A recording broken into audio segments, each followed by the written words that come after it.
نحمده ونصلي على رسوله الكريم اما بعد فعن عبد الله بن مسعود رضي الله تعالى عنه قال قال رسول الله صلى الله عليه وسلم ذات يوم استحيوا من الله عز وجل حق الحياء قال قلنا يا رسول الله صلى الله عليه وسلم إنا نستحيي والحمد لله قال ليس ذلك ولكن من استحيا من الله حق الحياء فليحفظ الرأس وما حوى وليحفظ البطن وما وعى او كما قال علیہ الصلاۃ والسلام۔ میرے محترم بزرگوں، عزیز دوستوں اور بھائیوں، اس سے پہلے 2 مجلسوں میں حیا سے متعلق اور سر کے اعضاء سے متعلق گناہوں سے بچانے کے بارے میں کچھ ضروری باتیں عرض کی گئی تھی۔ اب اس مجلس کے اندر تیسرا جملہ حدیث پاک کا وَلْيَحْفَظِ الْبَطَنَ وَمَا وَعَى، چاہیے کہ اللہ سے حیا کا حق اور اس کا تقاضا یہ ہے کہ آدمی اپنے پیٹ کو اور وہ اعضاء جو پیٹ سے متعلق ہیں انہیں گناہ سے محفوظ رکھے۔ اس جملے سے متعلق کچھ باتیں آپ حضرات کے سامنے عرض کی جائیں گی۔ پیٹ سے متعلق جو اعضاء ہیں جن کو گناہوں سے بچانا حیا کا تقاضا ہے، اس سے مراد آدمی اپنے شرمگاہ کو اور اپنے ہاتھ پیر کو اور اپنے دل کو گناہوں سے محفوظ رکھے، یہ حیا کا تقاضا ہے۔ اس حدیث پاک کے اندر جو پہلا لفظ ہے فَلْيَحْفَظِ الْبَطَنَ، پیٹ کو گناہوں سے بچائے۔ پیٹ کو گناہوں سے بچانے سے مراد پیٹ کو حرام غذا سے محفوظ رکھنا ہے، حلال غذا کے پہنچانے کا انتظام کرنا ہے، اس لیے کہ حرام اور مشتبہ غذا ایک لقمہ بھی اگر پیٹ کے اندر پہنچ گیا تو اس کی وجہ سے آدمی کی عبادات قبول نہیں ہوتی، اور حلال غذا کا خاصہ اور اس کی خاصیت اور اثر یہ ہے کہ اس کی وجہ سے آدمی کے اندر نیکی کے جذبات، اچھے عمل کرنے کے خیالات ابھرتے ہیں۔ اسی وجہ سے قرآن کریم کے اندر اللہ تبارک و تعالیٰ نے رسولوں کو خطاب کرتے ہوئے فرمایا یا ایھا الرسل کلوا من الطیبات واعملوا صالحا انی بما تعملون علیم، اے رسولوں کی جماعت، چاہیے کہ تم پاکیزہ اور حلال چیزوں کو کھاؤ اور نیک عمل کو کرو، اس لیے کہ میں تمہاری تمام اعمال کو جانتا ہوں۔ بظاہر اس آیت کریمہ میں رسولوں کو خطاب کر کے یہ حکم دیا گیا، رسول اور انبیاء علیہم السلام کی ذوات مقدسہ تو گناہوں سے محفوظ اور پاک ہیں۔ یہاں رسولوں کو خطاب کر کے رسول کے واسطے سے امت کو یہ حکم دینا ہے کہ تم حلال اور پاکیزہ غذاؤں کو کھانے کا اہتمام کرو، اور اس کے ساتھ جو جوڑ کر یہ فرمایا وَعَمَلُوا صَالِحًا، مفسرین فرماتے ہیں ان دونوں کے درمیان ربط یہ ہے کہ جو آدمی پاک اور حلال غذا کھانے کا اہتمام کرے گا تو اس کی وجہ سے اس سے نیک اعمال صادر ہوں گے۔ حلال غذا کا اثر یہ ہے کہ اس کی وجہ سے آدمی کے اندر نیک اعمال کے خواہشات، نیک اعمال کے جذبات اور اچھے عمل کرنے کا شوق پیدا ہوتا ہے۔ اسی لیے احادیث مبارکہ میں حلال غذا کے اپنانے کی ترغیب اور تاکید موجود ہے۔ ایک حدیث میں ہے، ایک مرتبہ حضرت سعد رضی اللہ تعالی عنہ نے حضور پاک سرکار دو عالم صلی اللہ علیہ وسلم سے درخواست کی، اے اللہ کے رسول صلی اللہ علیہ وسلم، میرے لیے آپ دعا فرما دیں کہ اللہ تبارک و تعالی مجھے مستجاب الدعوات بندوں میں سے بنا دے۔ مستجاب الدعوات کا مطلب ایسا بندہ جس کی دعا اللہ تبارک و تعالی ہمیشہ قبول فرمائے، اس کی دعا اللہ کے ہاں رد نہیں ہوتی، تو ایسے بندے کو مستجاب الدعوات فرماتے کہا جاتا ہے۔ تو حضور صلی اللہ علیہ وسلم سے حضرت سعد بن ابی وقاص رضی اللہ تعالیٰ عنہ نے جب یہ درخواست کی تو اگر آپ علیہ الصلوۃ والسلام چاہتے تو اسی وقت ہاتھ اٹھا کر دعا کر دیتے، اے اللہ اس بندے کو مستجاب الدعوات بندہ بنا دیں، تو اللہ تبارک و تعالیٰ کے دربار میں قبولیت میں کوئی رکاوٹ نہیں تھی۔ لیکن آپ علیہ الصلوۃ والسلام نے حضرت سعد کے واسطے سے پوری امت کو مستجاب الدعوات بننے کا یہ طریقہ بتایا۔ فرمایا یا سعد اطب مطعمک تکن مستجاب الدعوہ، اے سعد کھانا اور پینا حلال کر لو تو تم مستجاب الدعوات بن جاؤ گے۔ تو حضرت سعد کے واسطے سے پوری قیامت تک آنے والی امت کو یہ ہدایت دی گئی، اگر تم مستجاب الدعوات بننا چاہتے ہو، اللہ تمہاری ہر دعا کو قبول کرے، ایسا بندہ بننا چاہتے ہو تو تمہارے لیے کوئی مشکل نہیں، صرف ایک بات کا اپنے اوپر التزام کر لو کہ تمہارا کھانا پینا حلال ہو، طیب ہو، پاکیزہ ہو، تمہارے کھانے پینے کے اندر کوئی حرام کی آمیزش اور ملاوٹ نہ ہو، تو دیکھو اللہ تبارک و تعالیٰ تمہاری ہر دعا کو قبول فرمائیں گے۔ ایک اور حدیث میں آپ علیہ الصلوۃ والسلام نے امت کو یہ ہدایت دی، من اکل طیبا وعمل فی سنت وامن الناس بوائقہ دخل الجنہ۔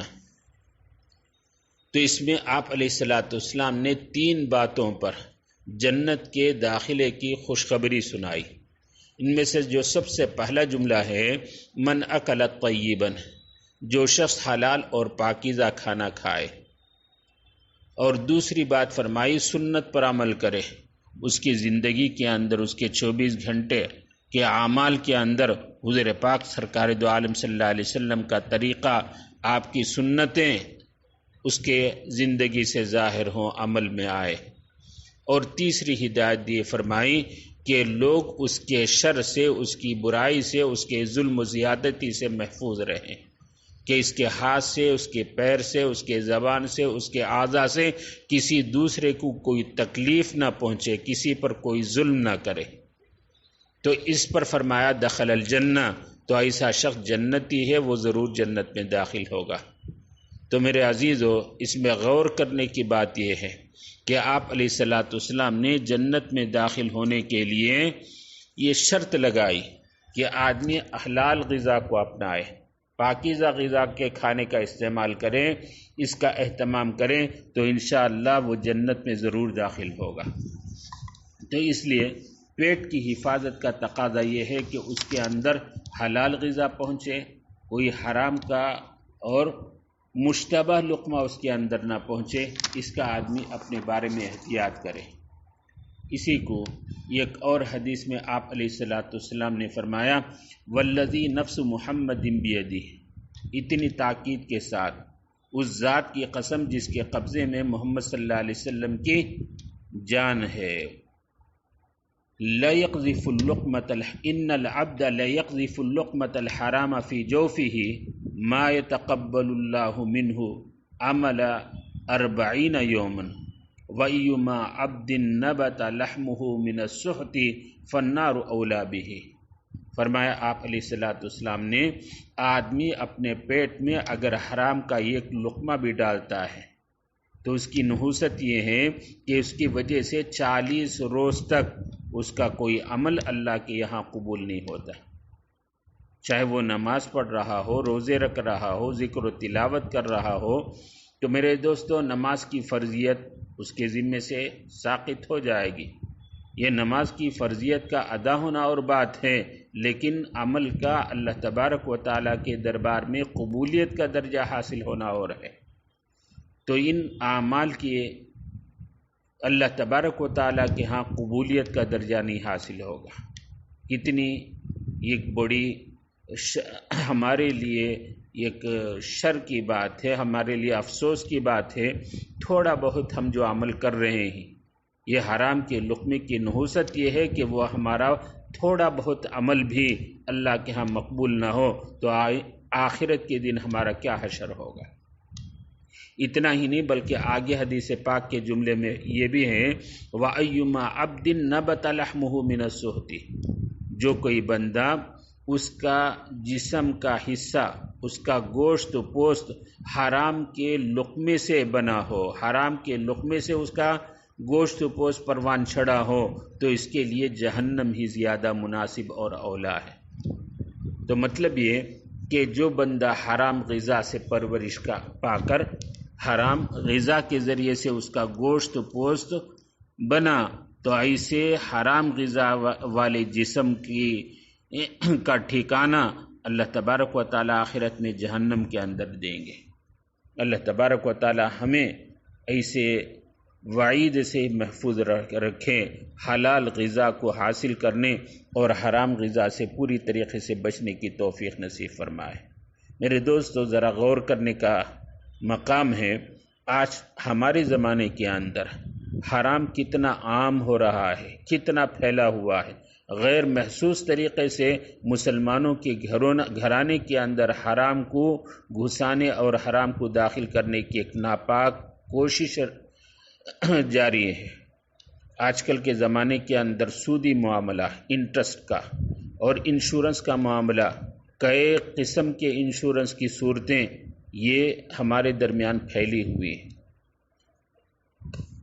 سود اتنا معاشرے کے اندر عام ہے، آدمی یہ محسوس بھی نہیں کرتا کہ میرے معاملات کے اندر سودی اور انٹرسٹ کا معاملہ یہ بھرا ہوا ہے، لیکن حقیقت یہ ہے کہ غیر محسوس طریقے پر ہمارے معاملات کے اندر سود کی، انٹرسٹ کی نحوست بھری ہوئی ہے۔ اسی کو ایک حدیث میں حضور پاک سرکار دو عالم صلی اللہ علیہ وسلم نے فرمایا یأتی علی الناس زمان لا یبال المرء ما اخذ منہ امن الحلال ام من الحرام، رواہ البخاری، او کما قال علیہ السلام۔ آئندہ لوگوں کے درمیان ایسا زمانہ آئے گا کہ آدمی اس بات کی پرواہ نہیں کرے گا کہ جو وہ مال حاصل کر رہا ہے وہ آیا حلال طریقے سے حاصل ہوا کہ حرام طریقے سے۔ تو آدمی کو مال کے کمانے کی، مال کے حاصل کرنے کی ہی فکر لگی ہوئی ہوگی، اس بات پر دھیان اور توجہ نہیں ہوگی کہ یہ مال مجھے جو حاصل ہوا ہے حلال طریقے سے حاصل ہوا یا حرام طریقے سے حاصل ہوا۔ ایسی سود کی لعنت ہمارے درمیان پھیلی ہوئی ہوگی۔ آپ علیہ الصلوۃ والسلام نے آخر زمانے کے بارے میں یہ پیشین گوئی فرمائی۔ یہ سود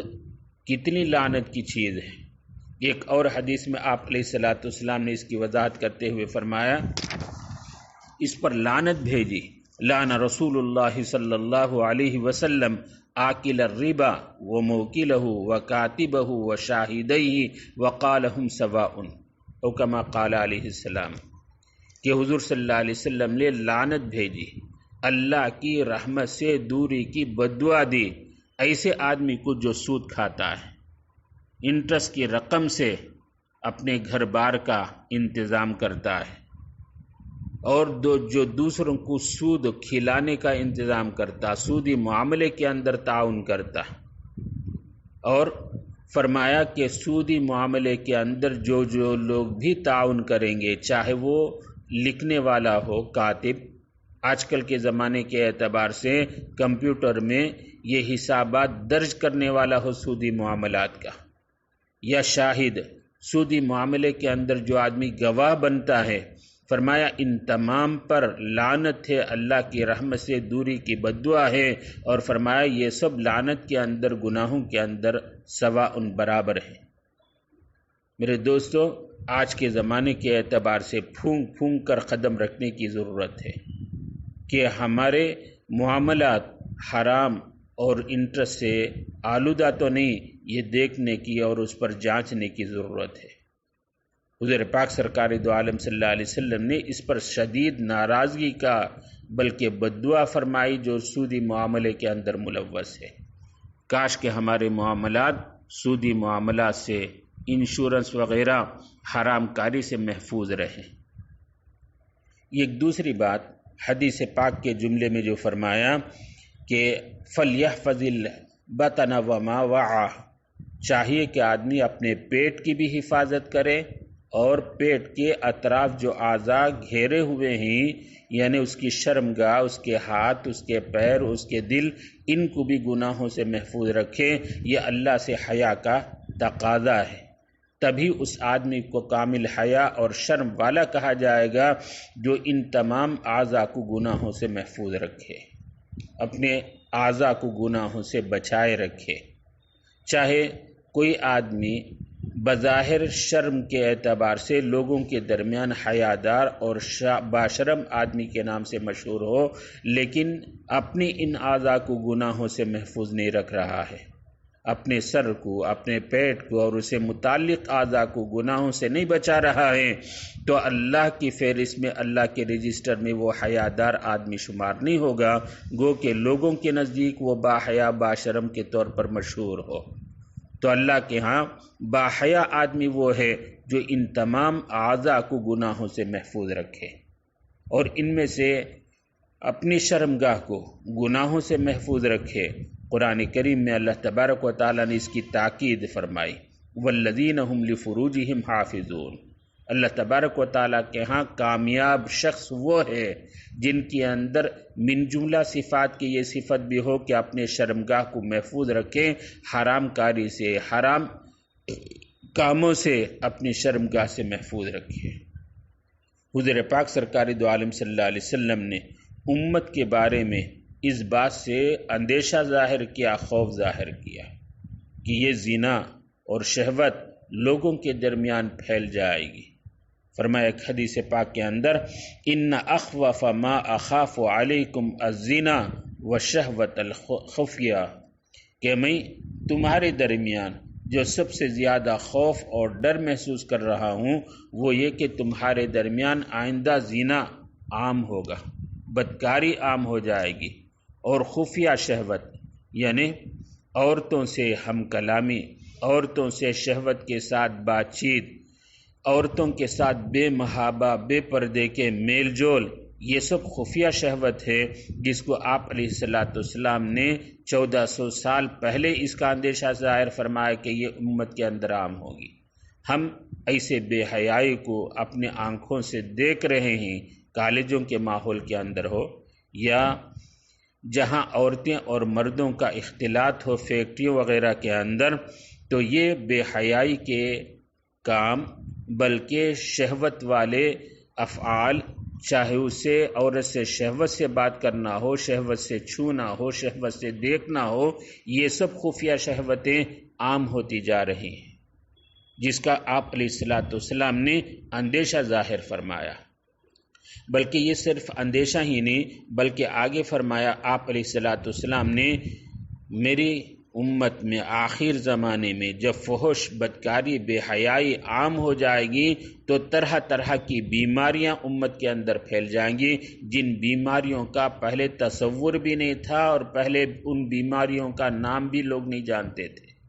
میرے عزیزو، آج کل کے حالات کے اعتبار سے یہ حدیث بالکل صادق آ رہی ہے۔ امت کے اندر لوگوں کے درمیان ایسی عجیب عجیب قسم کی بیماریاں جن کا نہ پہلے کوئی تصور تھا، جن کے بارے میں کوئی لوگ خیال بھی نہیں کر سکتے تھے، ایسی ایسی بیماریاں عام ہوتی جا رہی ہیں۔ آپ علیہ السلام نے فرمایا یہ بے حیائی اور فحش اور گندگی کا نتیجہ ہے جو امت کے اندر پھیلے گی۔ فرمایا ایک حدیث کے اندر، اذا ظہرت الفاحشۃ فی قوم قط یعمل بها فیہم علانیۃ الا ظہر فیہم الطاعون والاوجاع التي لم تکن فی اسلافہم او کما قال۔ فرمایا آپ علیہ السلام نے، جب کسی قوم کے اندر بے حیائی، بدکاری، فحش کام کثرت سے عام ہوتے جائیں تو طاعون اس لوگوں کے اندر گھیر لے گی، اور ایسی بیماریاں ان کے اندر گھیر لے گی جن کا پچھلے زمانے کے اندر لوگ جانتے بھی نہیں تھے، تصور بھی نہیں کرتے تھے، ان بیماریوں کا نام بھی نہیں معلوم تھا۔ اللہ تبارک و تعالیٰ ایسی بیماریوں سے ہمیں اور سارے امت مسلمہ کو، سارے انسانوں کو محفوظ رکھے۔ اس کے لیے ضروری ہے کہ ایسے بے حیائی، فحش اور بدکاری سے ہم اپنے آپ کو بھی محفوظ رکھیں اور امت کو بھی اسے محفوظ رکھنے کی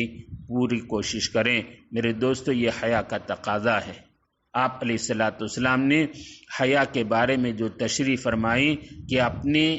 پیٹ کو بھی حرام غذا سے اور اپنی شرمگاہ کو بھی حرام کاری سے محفوظ رکھے، یہ حیا کا وہ تقاضا ہے جس کو آپ علیہ الصلوۃ والسلام نے ان جملے کے اندر ادا فرمایا، وَلْيَحْفَظِ الْبَطَنَ وَمَا وَعَى۔